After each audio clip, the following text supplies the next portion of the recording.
No drugs in Surat city અંતર્ગત Puna police station વિસ્તારમાંથી માદક મેફેડ્રોન ડ્રગ્સનો વધુ એક કેસ શોધી કાઢતી એલસીબી ઝોન 1 સુરત શહેર તથા પુણા પોલીસ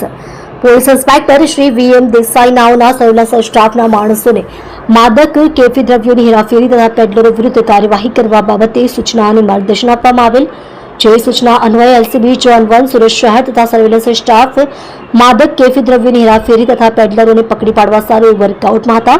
તે દરમિયાન surveillance police sub inspector DK Borana નાઓને તેમના અંગત બાતમીદાર મારફતે બાતમી મળેલ કે નવા કમલા સંજયનગર પાસે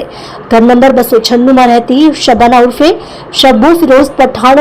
નાની માણસો સાથે રાખી પોતાના ઘર પાસે માદક પદાર્થ ડ્રગ્સનું વેચાણ કરે છે તેવી બાતમી હકીકતના આધારે જરૂરી કાર્યવાહી કરી બાતમી હકીકતવાળી જગ્યાએ રેડ કરતા સદર હું બાતમી હકીકતવાળી જગ્યા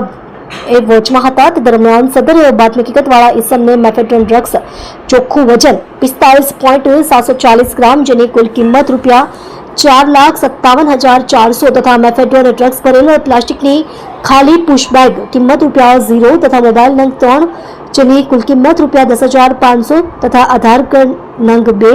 તથા અંગ જપ્તીના રોકડા ₹39,170 તથા એક વાદળી કલરની પ્લાસ્ટિકની થેલીમાં નાની મોટી પ્લાસ્ટિકની પારદર્શક પુશ લોક બેગના બંડલ કુલ 14 જેમાં કુલ પુશ લોક બેગ નંગ 1,400 જેની કિંમત 0 તથા લાઇટ બિલ નંગ 1 ગણી શકાય તથા બેટરી સંચાલિત ડિજિટલ વજન કાંટા નંગ 2 જેમાં એક મોટો તથા એક નાનો છે જેની કિંમત 00 ની ગણી મળી કુલ ₹5,07,070 નો મુદ્દામાલ મળી આવેલ. સદર ઇસમો શબાના ખાન ઉર્ફે શબ્બુ ફિરોઝ ખાન પઠાણ, અંસાર ઉર્ફે અન્નુ ખલીલ શેખ, ગજેન્દ્રસિંહ લાલસિંહ નેગી તથા વોન્ટેડ ઇસમો વિરુદ્ધ એનડીપીએસ એક્ટ મુજબ ગુનો રજીસ્ટર કરી નો ડ્રગ્સ સુરત સિટી અભિયાન અન્વયે માદક પદાર્થ કેફી દ્રવ્યનું વેચાણ તથા હેરાફેરી તથા પેડલરો વિરુદ્ધ કાર્યવાહી કરવા સતત